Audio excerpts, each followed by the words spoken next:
towards me now. Yeah, who's it? Well, he's back with a brand new beat now. Yeah, doing it. Hey, hey, hey, hey, yeah. Tired about us now.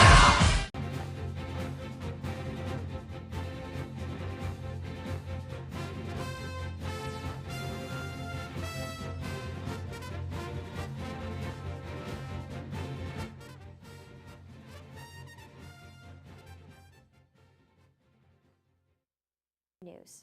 I'm Cassie Harnett. And I'm Devin Clarke. This Tuesday, President Obama will announce to the country that he will send 3,000 military and medical personnel to West Africa to combat the recent Ebola outbreak. Although the Pentagon has provided a portable hospital with only 25 beds in Liberia, Obama will aid in constructing up to 17 treatment facilities around the region that will be able to hold 1,700 hospital beds. Administration officials will have the Department of Defense open a joint operation in Monrovia, Liberia, and send military personnel to construct these facilities, along with 500 healthcare workers to help care for those infected. The U.S. government will also provide 400,000 Ebola home health and treatment kits to Liberia, as well as tens of thousands of kits intended to test people for the disease. Although there is no set date on when the 17 treatment centers will be built, senior officials are worried about the spread of Ebola not only in Africa, but to other continents as well. Medical experts worry about a possible mutation that could make the virus more contagious and eventually infect the United States. In other news, the standard Kuro burger, its name comes from the word for black in Japanese, first made its debut in 2012 and gets its unusual coloring from bamboo charcoal bread and squid ink sauce. Japanese audiences liked it so much that it came again the next year as the bacon-covered Kuro Ninja burger. Now the fast food chain is doubling down in their latest version of the limited edition burger. The burger will be available for a limited time on September 19th.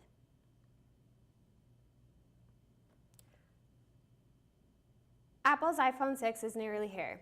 The tech giant's new device was unveiled to an eager public at a special event last week, and the day they'll hit shelves is fast approaching. iPhone 6 comes in two versions with bigger screens and better cameras than any previous models. Which one will you choose? Here's all the information we have about the new iPhones, including when and how you'll be able to get your hands on one. Apple unveiled two models of the iPhone last night. The 4.7-inch iPhone 6 is their standard model and is the direct descendant of the iPhone 5S. The iPhone 6 Plus, while containing most of the same innards as the 6, is a different beast in many ways. Designed to hit the part of the smartphone market dominated by big screen phones like the Samsung's Galaxy Note, it has a 5.5-inch screen, the biggest an iPhone has ever had by far.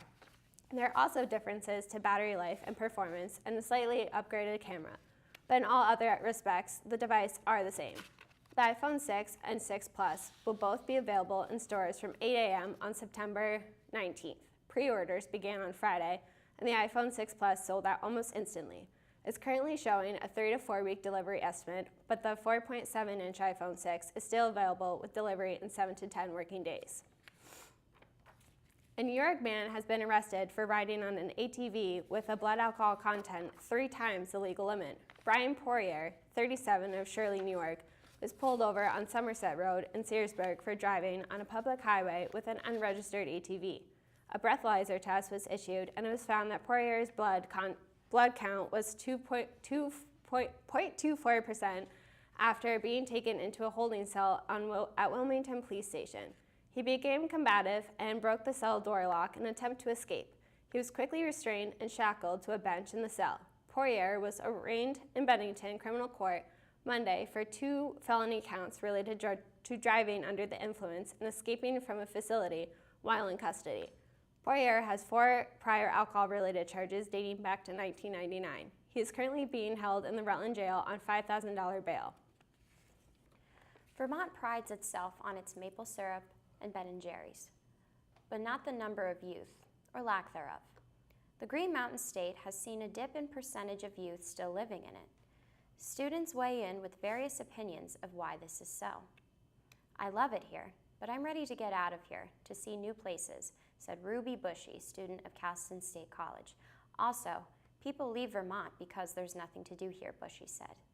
Between September 2006 and January 2007, the state surveyed nearly 3,000 Vermont alumni living in other states. It found that 93% expressed a desire to move back, but said the difficulty of finding affordable housing and high-paying jobs were the biggest barriers. According to an article published in the 7 Days, "Is there anyone that people in Vermont have to look to find this answer?" "Tough to start business in Vermont," said Castleton State College alum Mick Wong, with a major in accounting. "Now, why is it so tough to start a business?" "Less people, less demographics, less customers," responded Wong. "Also, Vermont has higher taxes, which plays a role, whereas South Carolina's are much lower and have attracted younger people," Wong said. According to the 7 Days article, "She's Leaving Home, or Maybe Not," from a reporter in 2007, Vermont ranks at the bottom for people in the ages of 24 to 29 and in the top ranks for ages 50 to 54 nationally. Another report by the 2000 U.S. Census Bureau figures, published in the Department of Economic Development's April 2007 report, Growing Vermont's Next Generation Workforce, said despite the more than 20,000 young people who flock into Vermont each year to attend one of the 24 institutions of higher learning, about 80% of those college grads move away within 1 year of graduation. A chance of even wanting to start a business in Vermont can be a hurdle in itself for new graduates. Overall, lack of opportunity for college-educated people, CSC student Stanti Sean Bachler said confidently. "The companies aren't here. We have to follow where the money is with our degrees," said Wong. CSC senior and 2014 Communication Department Award winner Molly DeMellier explained that there needs to be more economic activity that will essentially stimulate jobs for young people to come to. However, right now things aren't looking great for the Green Mountain State as students struggle to live in it. DeMellier talked about how she loves Vermont, but it's realistically hard to obtain a job, not to mention live. "Not a place I'm considering looking for jobs. It's hardship for entrepreneurship," DeMellier said. Stay tuned for the Video Magazine for full coverage. Recently, Fireside has made changes to their meal exchange program. Here's Quinn Herbert with the story. Located in the campus center, the Fireside Cafe has been faithfully serving breakfast, lunch, and dinner for years. But more recently, there has been a significant change in the meal exchange program. We were able to sit down with Jeff Curto, the general manager of Sodexo Dining Services, to discuss these changes. Meal exchange was set up in response to the low number of seats in Hewden Dining Hall before we remodeled. Originally, we had 250 seats in Hewden Dining Hall and over 1,100 students on the meal plan. We developed this plan to move and displace some students during the busy times to Fireside. So now that we have less students and more seats, we want to bring those students back to Hewden for breakfast, lunch, and dinner. But for some Fireside enthusiasts, these changes are not seen as beneficial. Get out of classes at 6:50 and it's not enough time to go there anymore.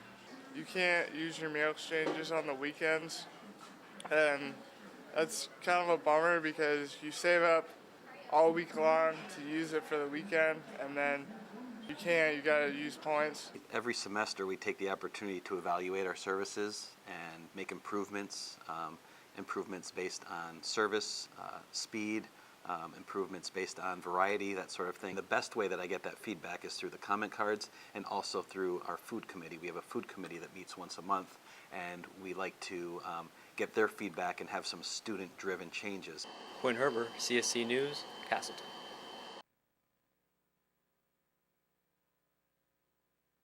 Month of September, the Lake Champlain Basin Program discovered a new invasive species in Vermont's largest lake, known as the spiny water flea. The spiny water flea is a plankton-like organism that disrupts bodies of water and changes the whole lake's food web.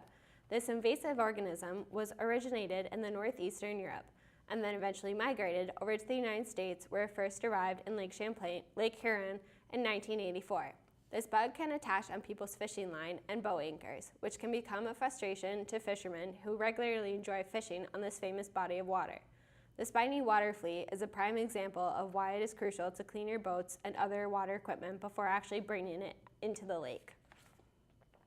And the winner is the Miss America pageant for the 2015 winner was held on Sunday evening, September 14th, 2014. It came down to Miss Virginia, Courtney Page Garrett, and Miss New York, Kira Kansev. When the winner was being announced, it became a dead giveaway when they said it was a three-peat. That's right, for the third year in a row, Miss New York has won the Miss America pageant. Kira Kansev wowed the judges and crowd with channeling by Anna Kendrick by creating her own cup song to Happy by Pharrell Williams. She shared with us, "I literally, in that minute and 30 seconds, had the most fun I've ever had," she said. "And that's because I stayed true to myself and I did what I wanted to do for my talent, no matter what everybody else told me. And it paid off. I'm very happy about it." So congratulations to Kira Kansev on making a dream come true. In other news, Robin Thicke confessed this week that he was high on Vicodin and alcohol while recording and promoting the hit Blurred Lines. Originally, Pharrell Williams and Thicke were looking for something similar to Marvin Gaye's Gotta Give It Up. When the song became a hit, Thicke wanted full credit, however. Now he confesses that Pharrell had the beat and wrote almost every single part himself. 37-year-old Thicke states that he had a drug and alcohol problem for a year, and most of the interviews he went to, he was high. His addiction ended his marriage of 8 years to his wife, Paula Patton. He has since given up using Vicodin and stopped drinking alcohol. Williams still allowed Thicke to be given a co-writer credit, which entitles him to 18 to 22% of publishing royalties. On September 29th, the Castleton Fine Arts Center will host the Vermont Symphony Orchestra as a part of the Made in Vermont Music Festival. The event starts at 6 p.m. and tickets may be purchased at the Casella box office or on the Vermont Symphony Orchestra's website. Ticket prices are $15 for adults, $12 for students and seniors, and $10 for children under 12 years old. For more information, you can visit the Vermont Symphony Orchestra website. At the Fine Arts Center, they have a lot of events going on this fall. Here in the next couple of weeks, they have some very exciting events coming up that all students will enjoy. Such events include the performance of The Diviners, which will be presented by the Castleton Department of Theater Arts, directed by Steve Smalls. This will be at the Fine Arts Center from September 25th to the 27th at 7 p.m. and on September 28th at 2 p.m. for a matinee. I'm Cassie Harnett. And I'm Devin Clarke. This has been Castleton Video Magazine News. Thanks for watching.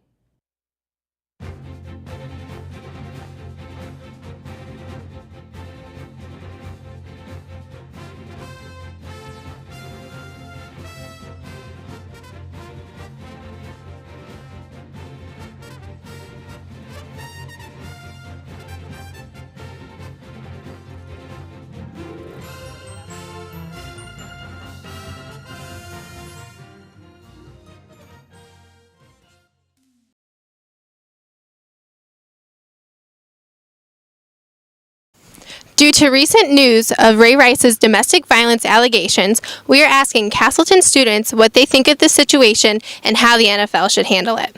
I think that the NFL should handle it by suspending Ray Rice indefinitely and saying that they have zero tolerance for this kind of action, for this kind of violence. There are so many people in the world, so many men, women, children that look up to sports players, and they need to be the ones setting a good example. I think it's definitely really unfortunate. There's a lot of that going on in the NFL right now, and I think they definitely need to crack down on it, make as many rules as possible to keep it out of the league. What do you think about the Ray Rice situation, and how should the NFL handle it? I believe that Ray Rice should have to pay the proper penalty. He shouldn't get off just because he's an NFL player. Whether that means jail time or whatever it may be, he should pay the proper penalty. And I believe the NFL handled it properly. I believe at first they handled it wrong with a 2-game suspension. But when Roger Goodell changed his mind and suspended him indefinitely, I believe they took the right path to making the right decision there. And I personally believe that he shouldn't be allowed to play in the NFL again. And I hope other teams feel the same way. I think what Ray Rice did was really wrong, and I think the NFL was right to terminate him, and I think that's how it should have been handled. My view on the whole Ray Rice situation is obviously wasn't handled correctly by the NFL. Clearly, something of that nature shouldn't only receive 2 games. And now he got indefinite suspension and cut from the Ravens, but when it comes months after the fact, it seems like they're just backtracking, trying to cover themselves. Clearly, Roger Goodell should be held more accountable for what he did. If it comes out that he definitely did see the video prior to making his own decision, I think the only way you can describe that is it's embarrassing and clearly was handled in an immature way, and he needs to be held accountable for his actions. I'm Lacey Parmenter, CSC News, Castleton.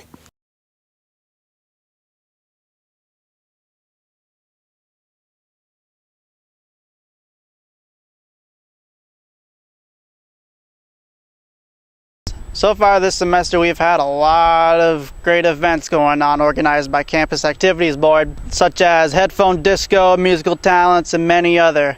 But coming this September 19th is Family Feud Game Show, which will be held over at the 1787 room at 9 o'clock. And here's David Ivoli with the details. It's happening for homecoming weekend on Friday, September 19th. At 9 p.m. in the 1787 room.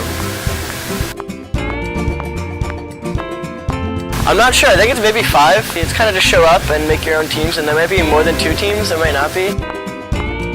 Of course, it's a cash prize actually, so it's cash prizes to the winning teams. It's definitely important. You learn about different artists, different entertainment. Maybe you might go to a show and then realize that's what you want to do with the rest of your life. You might meet a singer and be like, I think I can do that. And it's definitely interesting to open some doors for people. Also that weekend we have novelties in the solarium like we usually do. There's a hypnotist the next day, Saturday the 20th, 9 p.m. in the 1787 room. He came last semester and packed out Fireside, so he's going to be really good. We're going to have more dances, like the Light It Up Party dance will be the 27th in 2 weeks. And then we're working on doing maybe a mini party dance and other different shows and events around campus. And a murder mystery dinner for Halloween. This is Brian DeWicki reporting to you.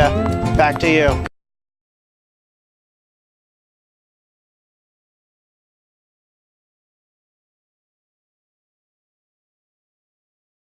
This is William Shaleski with CSC News here on WIUV 91.3 Castleton. WIUV is a really good place to be. A lot of fun. And it's also professional. You can use this in the professional world after you graduate. WIUV is a great community to bring your friends to or to meet new friends at.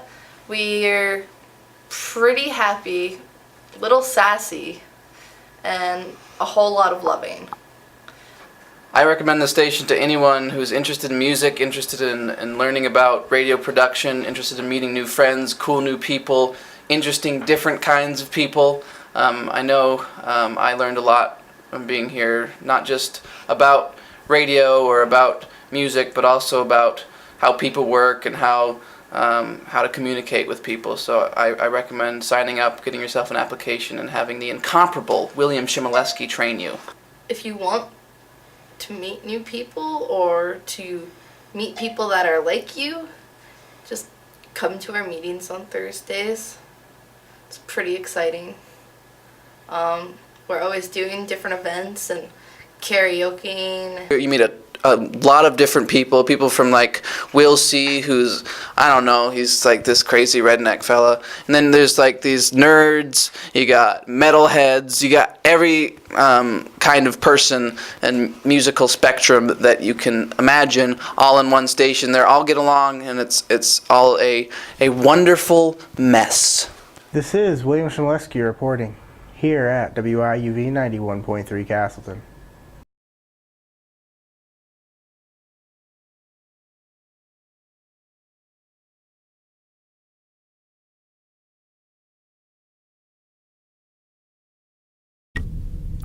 The Fine Arts Center at Castleton State College is hosting artist Mareva Malark's Absolutely Abstract collection. It will be held in the Christine Price Gallery until October 3rd. Born in Hollywood, California, she finds inspiration from the works of Richard Deichenkorn, Arshel Gorky, and her father. Clarke paints with oil, acrylic, ink, and mixed media. Bold line work, organic shapes, and vibrant colors are distinct of her work. Moved by creation of the unknown, abstract art allows her to convey her mood, music, the sounds and imagery surrounding her. The art she creates, she quotes, allows personal interpretation, blurred realities, and the creative opportunities. Stop by Castleton State College to view her incredible work before it's too late.